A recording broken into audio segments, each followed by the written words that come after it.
folks, Baltmatrix here, and today we are taking a look at Transformers Cyberverse Ultra Class, Shockwave, and Shadow Striker. Both of these figures were purchased at Amazon.com, but they're also available on BigBadToyStore.com. So, where are we going to start? Well, let's start with Shockwave. Shockwave is the walking tank mode that we have seen before, and the tank mode here looks slightly better-ish than the deluxe class figure. There's definitely more going on here, but there are some real problems, not least of which Shockwave literally is hollow inside. There's a reason for that.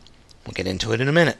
There is a gimmick here that the gun rotates, and as you rotate it, there's a peg right here that rotates along this channel carved into his back. One little problem. These pegs, right here where the tip of my thumb is, are supposed to peg in to these little channels right here, and they're supposed to clip in. That doesn't work. Flat out does not work. You can apply as much pressure as you want, and you can fiddle with it and push it to get it to snap in, and it will not. Because what's supposed to happen is you turn the turret, and the cannon is supposed to open. That does not happen, because these little pieces of plastic here, these purple pieces of plastic, are so flimsy, they do not peg into place. And you can already see they're already starting to break. Just trying to transform it a few times, they're already breaking. So I don't bother. So instead what I do is just point it up in the air and push this gray piece, and it will extend the bullet. I'm not sure what this is supposed to be. It's an attack gimmick. Honestly, it looks like something that I would clean out glass with, or something I would use at the sink. It looks like a scrub brush of some sort, as opposed to a cannon. Yeah, I don't like it. Also, things that I don't like about this mode are the Crab Walker mode. It's just bad. It doesn't stay up very well. Well, it stays up as long as you have it posed correctly. The legs move around a lot. The knees move around a lot, and so do the hips. This top part is supposed to peg in. It does not. It moves at the slightest touch. The other bits in the front are actually nice and tight. So if you've got it posed, it works. And it looks more like some kind of weird purple cannon embankment as opposed to a crab tank. Which, let's face it, Transformer crab tanks are dumb. Shockwave's transformation into robot mode is a little bit different than the deluxe class version, but not that different. To start off with, grab the entire turret section and turn it 180 degrees so it's pointing towards the back of the tank mode, and it will snap into place once you move it. Straighten out the rear crab legs, and grab the entire leg section and turn it 180 degrees, and then you can stand the figure up. Drop the front of the tank mode to form Shockwave's chest, and on the left of the figure as it's looking at you, simply fold the arm or the foot down, snap it into place, and turn the arm around so that you get a right arm. Now for the interesting part. We're going to fill this void inside Shockwave. Take the right arm and reattach any bits that fall off. These little feet, they just fall off so easily. Once they're reattached, take the arm and turn it so that the pink part of the shoulder is pointing towards the back, and the top of the shoulder is pointing towards the armpit. Then take the hollow part that's on the back of the upper arm and point it towards the front of the character. Take the pink part, well, that's going to be pointed towards the head, and collapse that whole section up into the shoulder like this, without popping it off. And then this whole section will snap off and then rotate up into the chest of the robot mode. That will then allow you to grab the other arm and swing it all the way around and peg it into place once you have everything lined up correctly, which I don't, like that. Then you can turn the arm cannon and just get it situated. And there we go. I will admit that the coloring on the figure is quite good, and the overall look of it is really cool. It definitely feels like a more pinkish and more stylized G1 figure. However, it's kind of excuse my French, excuse the swearing. It's not a good figure. It's not. It's got the exact same problems as its warrior class brethren, but somehow they're worse. Issues with the figure include no bend or no elbow articulation, a really cruddy gimmick that barely works unless you use a tremendous amount of force, hips and knees that are just pathetic. I mean, the knees don't even lock in robot mode. There is a slight ratchet here for the vehicle mode, quote-unquote, but it's not strong enough. The pin is not strong enough to hold it up. Something that I do appreciate, though, is I appreciate the Decepticon symbol and the painting going on here. The silver behind the Decepticon symbol and the painting in the chest of silver work really well. Posability-wise, head is on a swivel. Shoulders are on ball joints and can move all around, especially when they don't pop out of place. Upper arm swivel on the left arm. No articulation left on the cannon arm.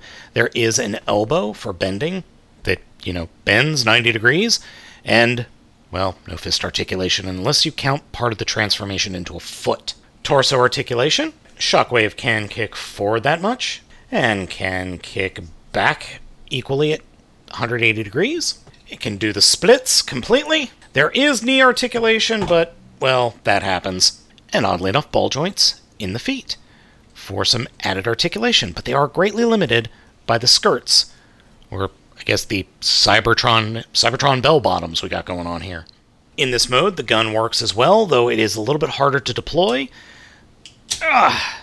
and requires the same exact amount of force. You really have to hold the cannon and hold the shoulder to pull this, so there is more force than I care to admit needing to be applied there. And this piece of plastic, this gray piece of plastic, is just so freaking not sturdy. It's not sturdy at all, and it's going to fall apart. So there's that. So, yeah. I'd actually like to see a different cannon. I would have loved to have seen the warrior class gimmick. Just flip it up, and it's shooting cotton candy at you. I like that better.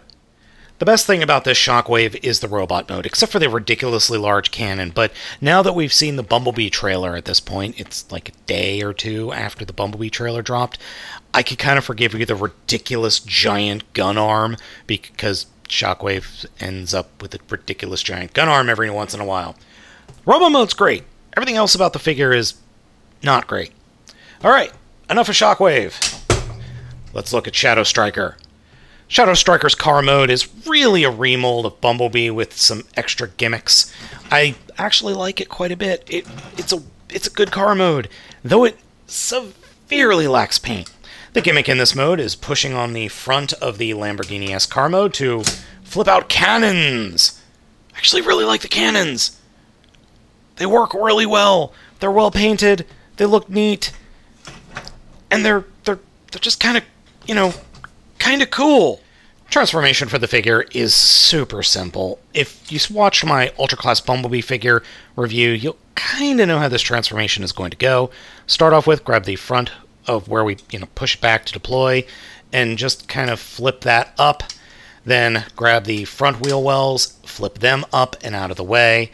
And we've got Shadow Striker under here. Unpeg the door panels and then fold them up to form the shoulders, like so, and then come down to the back and split the back open to form the feet, and that's it. So far, we actually don't know much about Shadow Striker. I think she's going to show up primarily in the 5th or 6th episode of Cyberverse. She's apparently an evil female version of Bumblebee or whatever. Okay. This is not a great figure. It's a shell former, and it's not a good shell former. But for a small kid, it's going to be fine. Though getting the arms down and pegged into place when transforming back into vehicle mode is a real pain. I actually like the design and concept of the figure. I don't think the execution here is all that great. Head cannot move at all. Ball joint in the shoulders. The figure has no elbows and doesn't really even have an arm so much as just a slightly painted piece of plastic. No torso articulation. There appears to be some hip articulation in and out, very much like Bumblebee, and that's it. Now, if you were thinking, well, why didn't you deploy the cannons in this mode? Well, if you flip the cannons up, she shrinks and hides her head. The head sculpt is actually quite good. Battle mask deployed, the monocle going on here with the kind of spidery eyes and 3 extra eyes up on top. That actually works pretty well. I have a feeling Bumblebee got her hurt somehow, and that's why she's got the monocle eye. And now she's out for revenge and a Decepticon to boot? I guess? Maybe? We'll find out? Yeah, there's not a whole lot of backstory on her at this point. I want to like Shadow Striker more. I like the coloring. I like the paint. I really like the flecked paint going on with the light powder blue, or not even sky blue. These are more like crystal blue arms and midriff. I like the paint there. The face also has that paint, and so do the shins. But the figure itself is just... I think I've seen Super Sentai figures with better playability than this thing. Alright, so transformation back. Put the legs together. Fold the arms down, and then fold the shoulders down. And then this is the part I was talking about.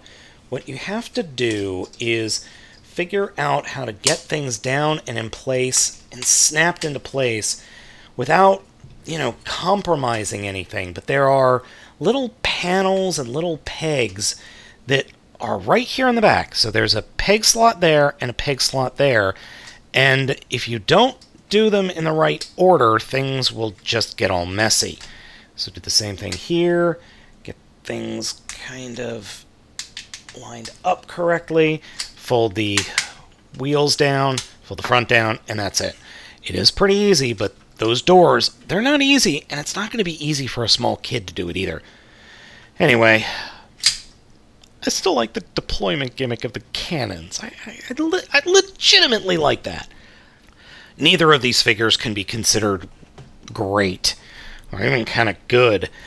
If Shockwave could be fixed, maybe a little bit of floor polish remover in the hips, and then something done about the knees, the robot mode could be pretty cool.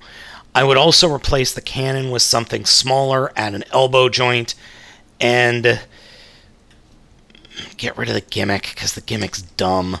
But otherwise, the Shockwave robot mode is good. It is okay. The Shockwave robot mode is okay. It's well painted. It's got a good look to it. Shadow Striker, though, I'm going to wait until a Voyager class. Yeah, this is technically a Voyager class. A Warrior class figure of this version comes out. In fact, we haven't had that many Decepticon Warrior class figures other than Starscream and Shockwave, and we've got a lot more Decepticons and Autobots coming, so I'm wondering when we're going to get an announcement of new figures. Maybe at New York Comic Con in the coming weeks. Anyway, I wouldn't pick either of these up unless you absolutely have to have a bigger Shockwave. Just be aware of the issues with the figure and maybe wait for it to come down from its $20 price tag, because both of these guys for $20, I don't think they're worth that. 10, maybe. Definitely not 20. So folks, let me know what you think down in the comments. As always, I'm Baltmatrix. Hit the like and subscribe button for me, please. Be sure to hit the bell so you know when a new video is up. Thank you for watching, and I will catch you next time.